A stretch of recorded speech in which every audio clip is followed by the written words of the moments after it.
Welcome everybody. I am really, really grateful to have very, very special guest today with us. Her name is Guess. She's Mira, like me, but she has very, very great mission, and I'm very happy she can share it with you. On the beginning, I will ask Mira, please introduce yourself. Thank you. Um, Thank you, Mira. Yes, we do have the same name, but we have a different last name. Yours is Mira Reiss, and mine is Mira Sai. But they're both beautiful. Thank you so much for inviting me on this wonderful platform to share some wisdom, which I hope all of you will enjoy and benefit from. So, first of all, let me say hello and heartfelt greetings to all the beautiful, divine souls who are listening to this podcast. I offer to you the sweet fragrance of divine love.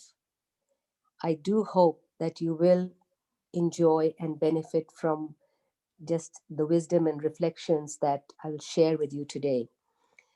Mira has asked me to introduce myself, so I will try to be brief on that.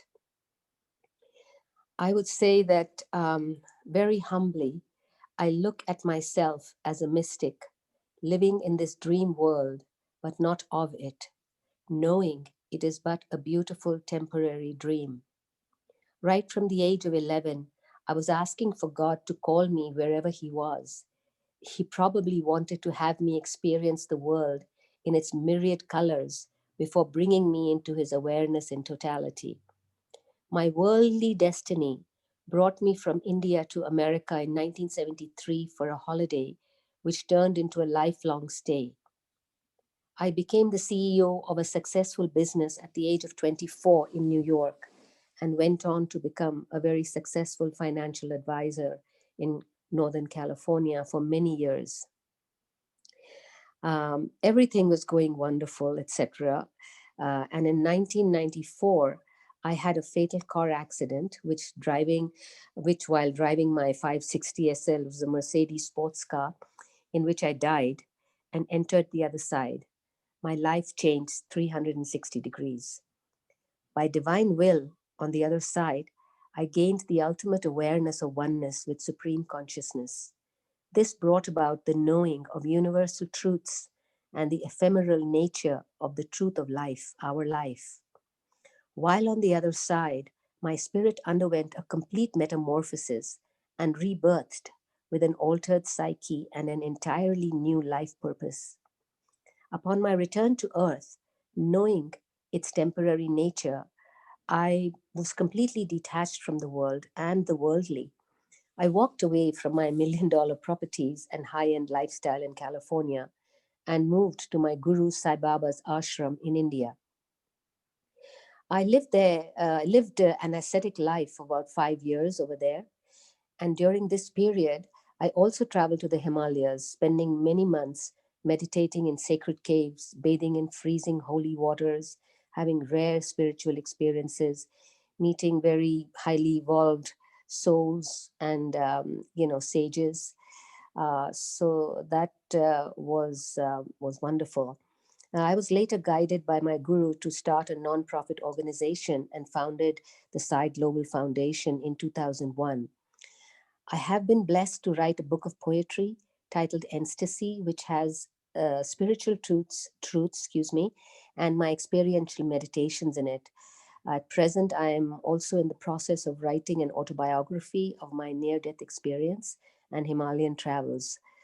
This life journey has afforded me a wealth of experience in many varied areas, with the great blessings of the Lord, of God. My worldly experiences were replete with many trials and tribulations, as we all go through highs and lows, gains and losses, along with fame, fortune, and wealth. They brought forth my hidden strengths and monumental courage, which then culminated in the death accident, bringing with it my new life role. And for me, after all that, I came to the realization of the non-permanence of it all. and the truth of my own reality and the reality of all of existence. And this I can sum up in just one word, and that is love. Okay. Thank you very, very much. It was great. I knew that it was better when you introduce yourself. That we. Thank you. Thank you very, Thank you. very much. Thank you, Mira. Thank you so much. And could you please share with us your mission? What do you think? What is your true calling? Why you are here? And what you would like to fulfill in your life? Okay, the mission. Well, when I was on the other side, there is nothing but pure love, love that you cannot describe. You can't. It's not human love. It is just pure, unconditional love that is just love, as love is supposed to be. And I didn't want to come back, but I was sent back. I was told to go back to do the work.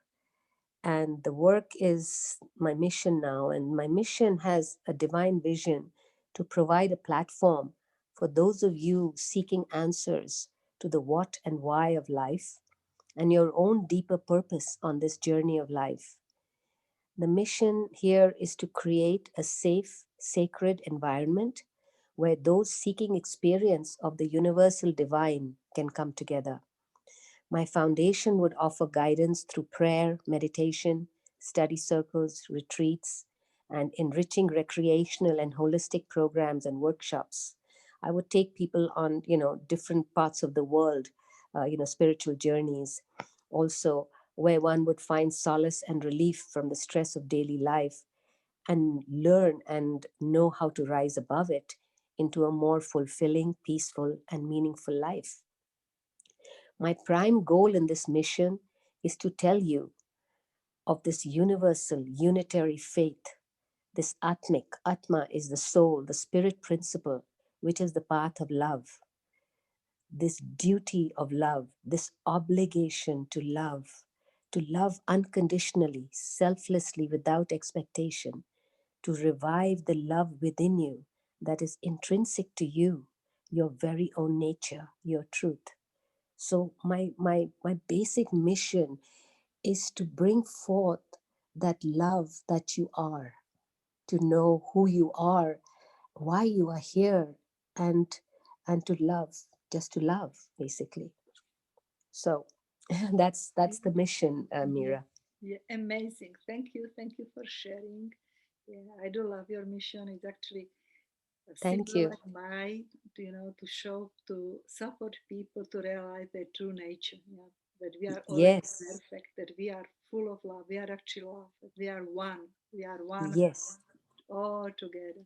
Thank you. I'm yes. very, very grateful you find the time for us. Okay, and now I have next question. Could you imagine, please, that you have opportunity to travel back in time? I know that it's possible when we are not in this physical body. Yes, true. Very true, very true. Yeah. So, and you can go there and find your younger version, and you have opportunity to give advice yourself. What it could be, please?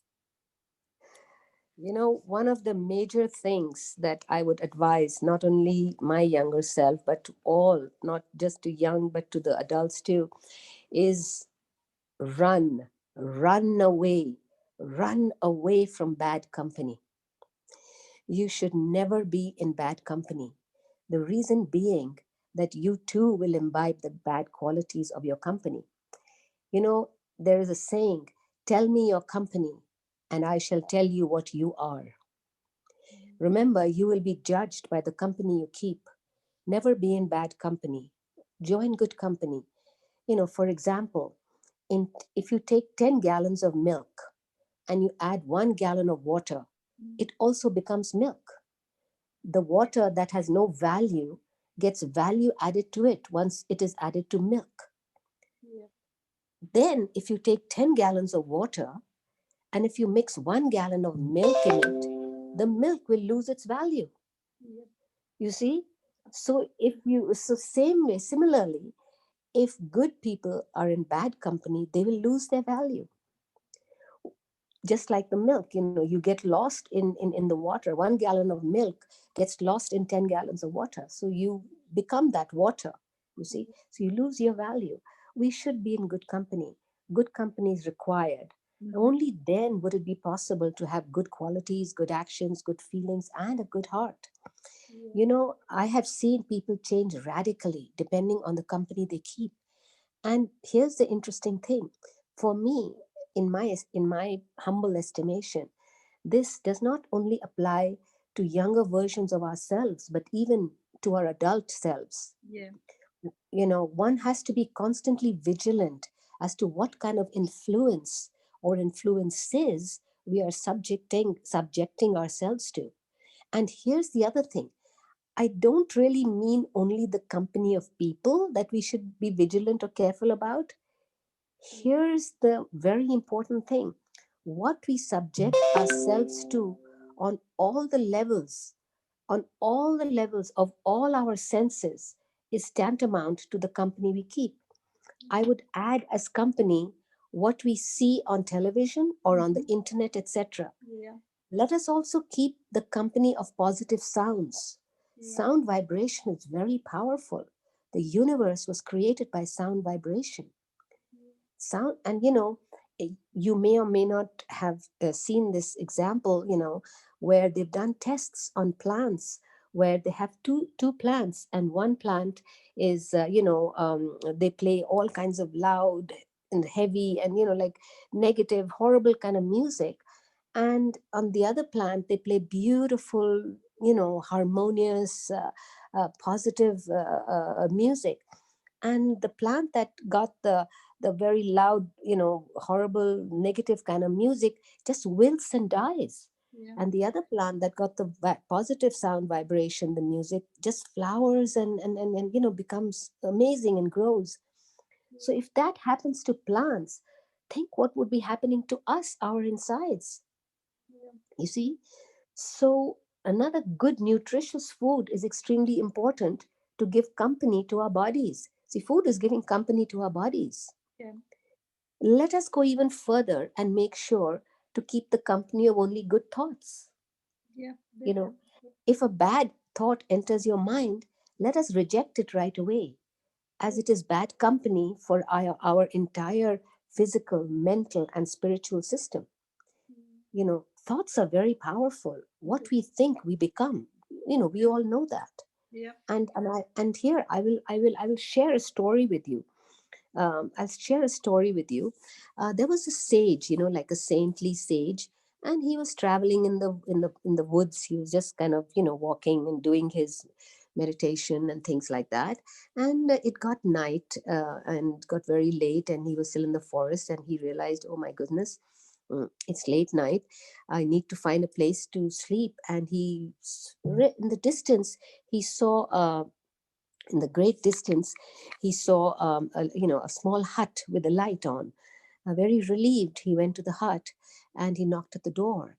And a man opened the door, and the sage asked him, if he could kind of take shelter for the night. And the man said, "Yes, yes, come in." Sage went in, and the man was, he had some food, so he gave the sage some food to eat and a place to sleep. And the sage ate and went to sleep. The next morning, when the sage woke up, he woke up very early. The other man was still sleeping. So, he decided to move on. And interestingly, as he was, leaving the place, he saw a knife in the kitchen area, in the cooking area. And for some reason, this thought came to the sage.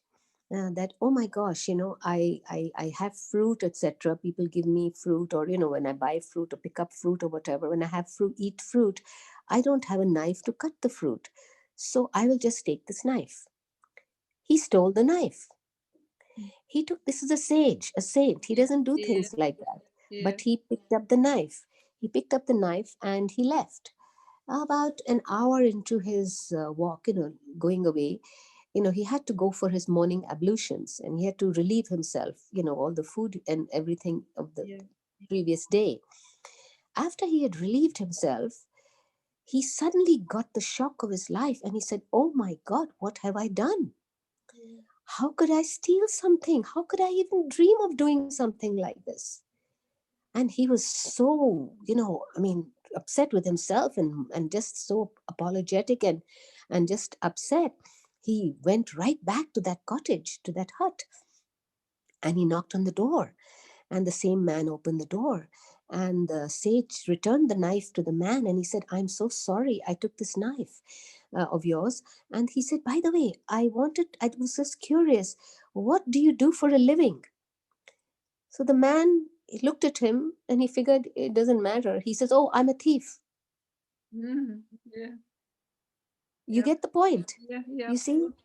Yeah, So it's the food that he ate the night yeah. before. Everything was, Very important what we eat. yeah, yeah, That created the food, the energy of the food created the thought, that, the person who cooked the food was a thief.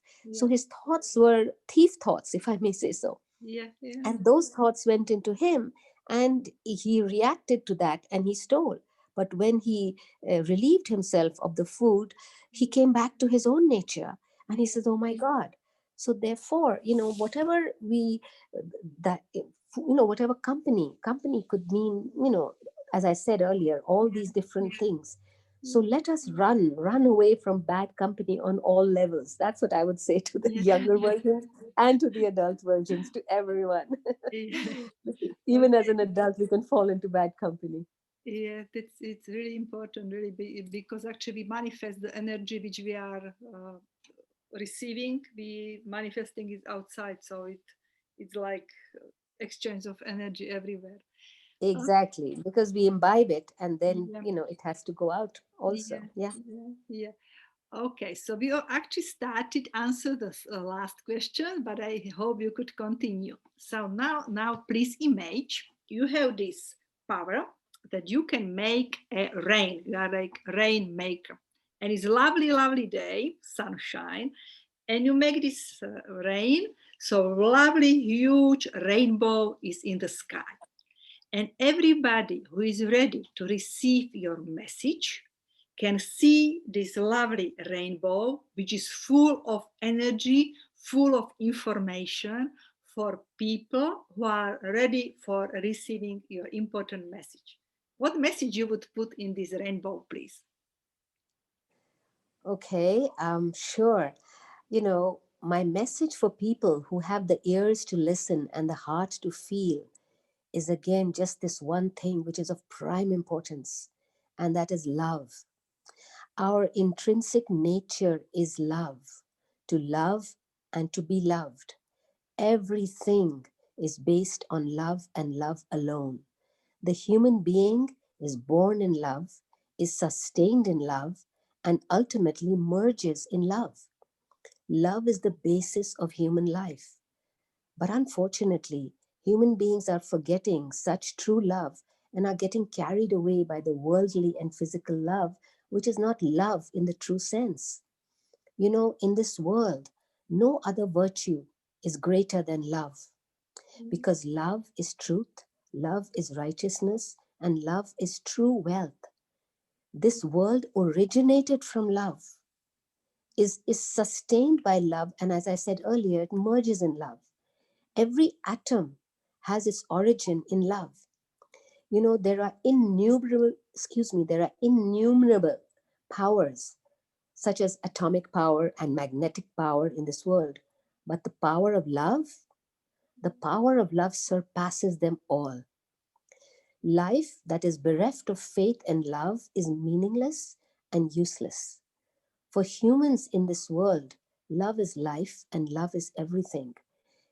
All of us want love. Yeah, It could be a king or a pauper, fat or thin, black or white. Everyone wants love. It is from love that the five elements have emerged.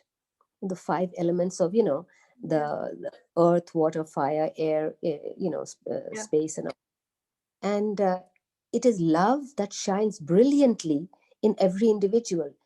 But human beings, not being able to comprehend the significance of love, attribute physical relationship to it.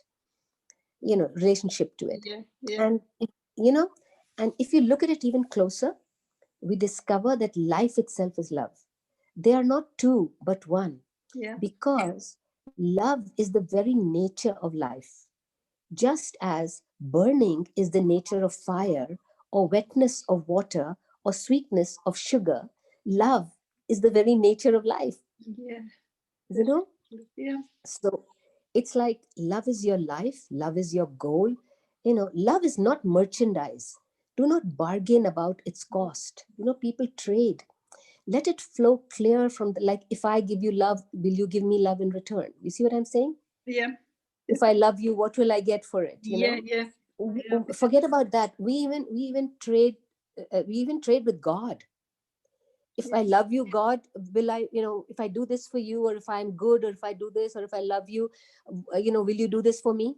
I mean, it's like, Yeah. it's Yeah. amazing. you Yeah. know that's the thing. I would say, let love flow clear from the heart as a stream of truth, a river of wisdom.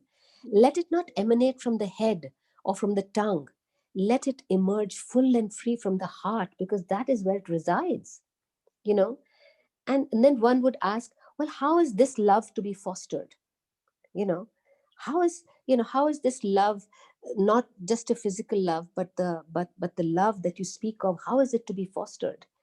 you know this love can only be fostered, only through love can you foster love. Yeah. There's no other way. There Yeah. is no other way, because true love is pure, selfless, free from pride, and it is full of bliss. Yeah. And there is no attachment. You see, when there is attachment, it's not true love. Yeah. You see, so such love, and if you have this kind of love, which is pure, selfless, free from pride, and full of bliss, such love can transpire only, can transpire only through love. You may get immersed in love, experience it, and enjoy it, but your hunger for love can never be satiated. Love is something which is, it is so vast, so expansive, because love is God. You see, so love can be experienced, again, I'm saying, only through love. There is no other path to experience love. Love is love, and that is all.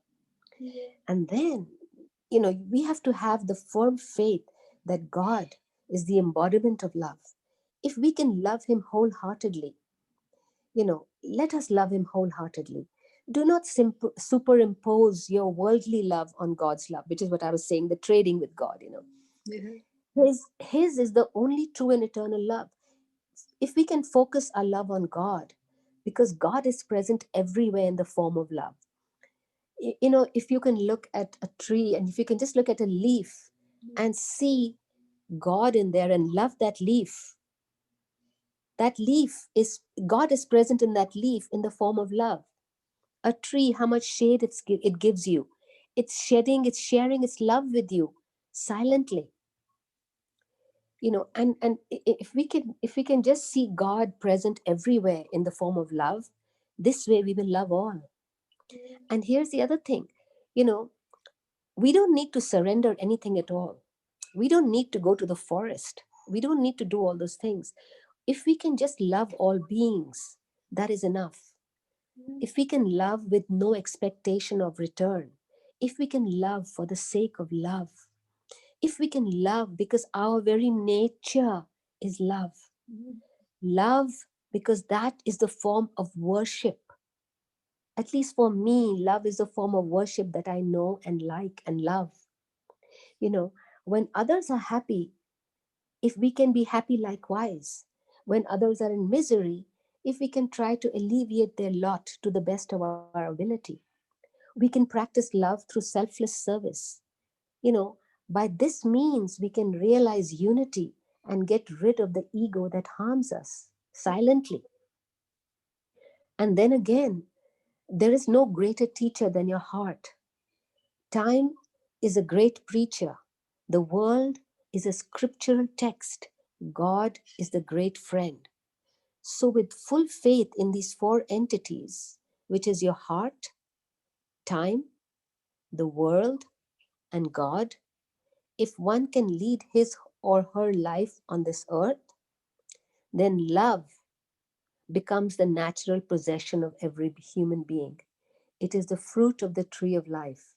See, again, I will say there is no greater teacher than your heart. Yeah. because your heart is your consciousness, is your conscience, and that always guides you in the right direction. Yeah. And time, time is the greatest preacher and teacher, you know. Yeah. The world, practical, practical experience is the highest scriptural text. You learn everything, living in the world. And if you can, and for me at least, God is my best friend. He's your greatest friend. And why? He's the best friend. You know why? And the best advisor. You know why? Because he knows your past, present, and future. Yeah. He's the best person to give you the best advice. You know what I mean? Why would you Definitely. turn to anyone else? Yeah, yeah, Because definitely. everyone, other people are also looking for advice. How can a beggar go to another beggar? you Yeah, know the poor other beggar doesn't have anything to offer because yeah, he's also begging for money. yeah, So, and because see, life cannot exist even for a moment, a second, a flash, without love. yeah, Because God is love. Our breath is love. The yeah, power of love makes us aware of the unity of existence. You see, it's even in the rainbow, as you said, yeah, all the different colors. They're all different colors, but they're all in one rainbow, yeah, the unity of existence. yeah, And in the divine will operates as love in us. See, when we are loving and when we are operating as love, then we know that the divine will is operating in us. yeah, At the definitely. physical level, the power of love, if we go into the physical worldly level, let's go into that. At the physical level, the power of love protects and sustains us. It can even cure us of physical ailments and help us overcome the waywardness of our minds. Love has the power to unite people, to unite communities, and to unite nations of the world. Only through love and not war can the world attain peace. You know? Yeah, definitely. Yeah, So, because love transcends space and time. yeah, Love heals, love bestows bliss, love protects, love destroys evil, love transforms, love unifies. Because if my guru says this, God is love, live in love. My guru Sai Baba says this, God is love, live in love. Start the day with love, fill the day with love, spend the day with love, end the day with love. This is the way to God. mm, you know yeah, just as the moon, and not just this is the way to God, but this is the way to actually be in touch with your own divinity, yeah, because we are divine beings, spiritual beings having a human experience.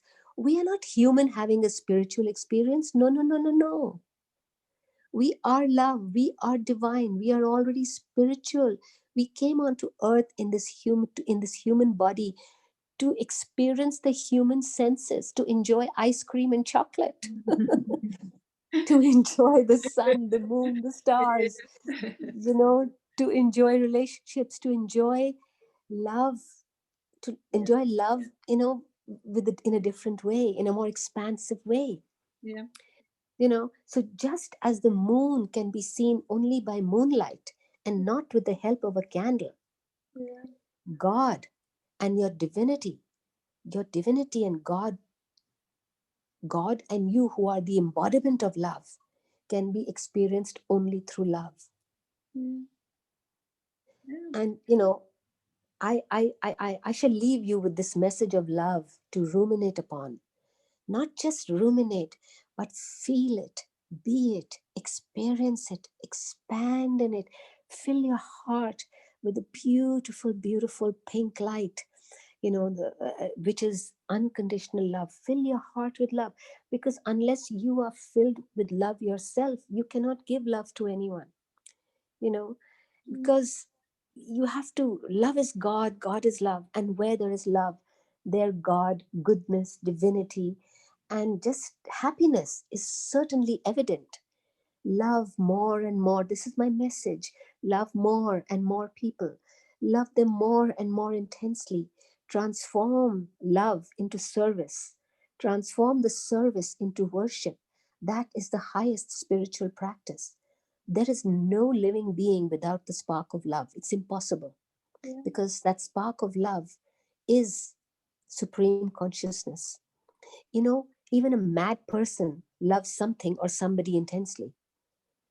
But here's the thing, you must recognize, it's very important that you must recognize this love as but a reflection of the embodiment of love, which is God, who is residing in your heart. The Yeah. love, when you feel and you experience, love is but a reflection of the divine, that divine who is residing in your heart. And that is your reality. That same God, that same spark, that same love, that is your reality. You know, without that spring of love that bubbles in your heart, you will not be prompted to love at all. Yeah. It's because you have that bubble of love in your heart, and because that's who and what you are prompted to love and also to want that love. Yeah. Recognize that spring. Recognize that spring inside of you. Let that spring overflow. Rely on it more and more. Don't rely on the mind. Mind is a mad monkey, it'll take you here and there. Rely on the heart filled with love and compassion. Love and compassion is very, very important. Develop its possibilities. Try to irrigate the whole world with love. Take that spring of love that's inside of you, develop its possibilities, and try to irrigate the whole world with that spring of love within you. Make it into a river, make it into an ocean of love,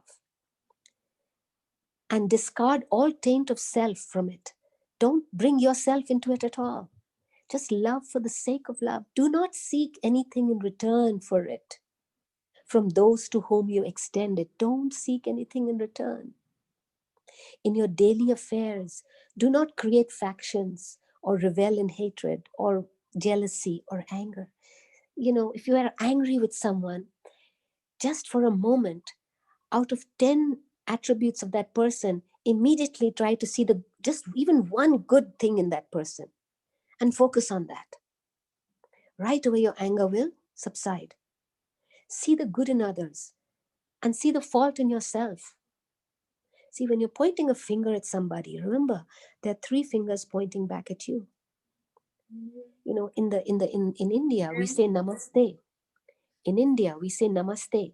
Namaste means that we are, you know, offering our humble salutations. The God in me is it's saying hello to the God in you. We're revering the God in you. The God in me is revering the God in you.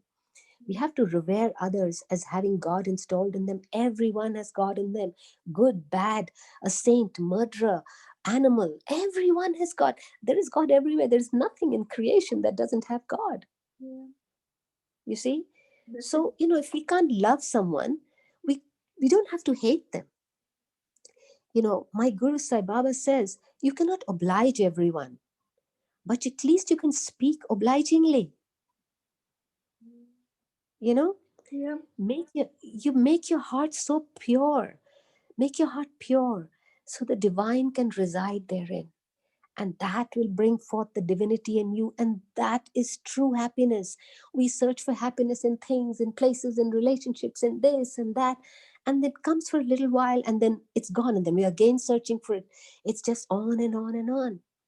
But if we can make our heart pure and have the divinity reside in us, that divinity within us will give us such supreme happiness. We'll be so filled with it that then we don't have to seek it from others.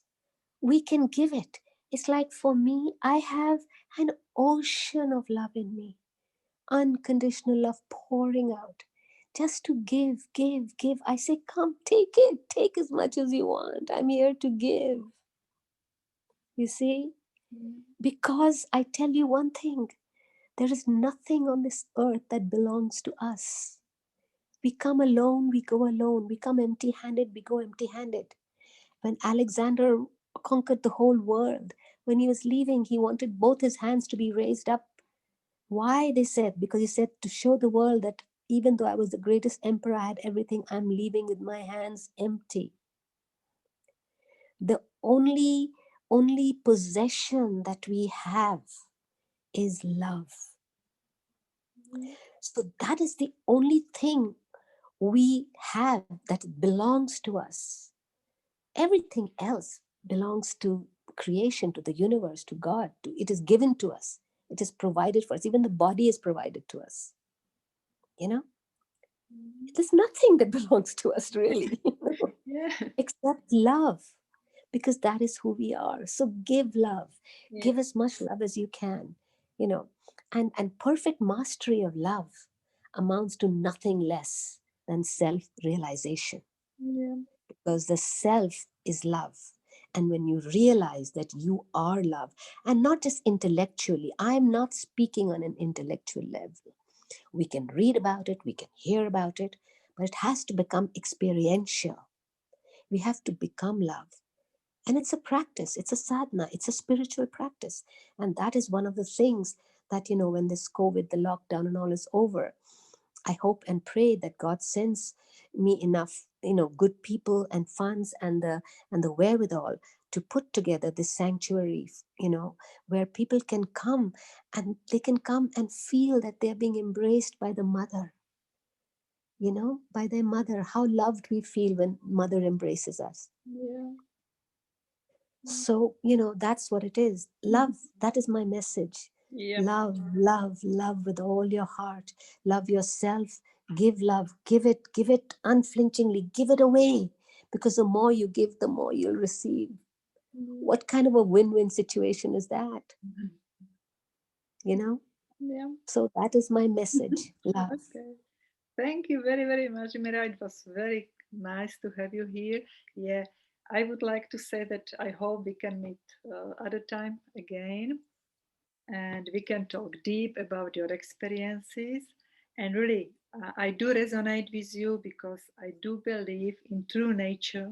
We are just love, we are just the same energy, and we were born with this, and we are actually the most, like, we are the same, we are equal. Our ego is what we just what bringing us to dualism when we are separating from our true nature.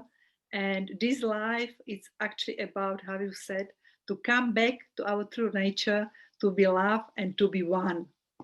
Exactly. And then, Yeah. here's the other thing. I would just end with saying that there is only one religion, the Yeah. religion of love. Yeah. There is only one caste, the caste of humanity. There is only one language, the language of the heart. Yeah. There is only one law, the law of karma. Yeah. And there is only one God, and He's omnipresent. And guess what? Because there is only that one, there is no other. We are that. Yeah. We are that. We are love. We are that. We are divine. We are God. And we are all one, absolutely. In oneness. Yeah. Only in our oneness can we love and come together. Yeah. Okay. And so, thank you so much for this wonderful opportunity, Mira. Yes, And thank God bless you. And you are a wonderful being. And keep on doing the wonderful work you are doing. I'm sure, you will reach a lot of people and help them. And there is a Sanskrit saying I would like to end with. It says, Samasta loka sukhino bhavantu, which means let all the beings in all the worlds be happy and at peace. Oh, thank you. Thank you. The same for you. Thank you again very, very much. I'm looking forward for next talk. Have a lovely time. God bless you. Bye. Thank you, Mira. God bless you. Lots of love. Lots Bye of bye now. love. Bye.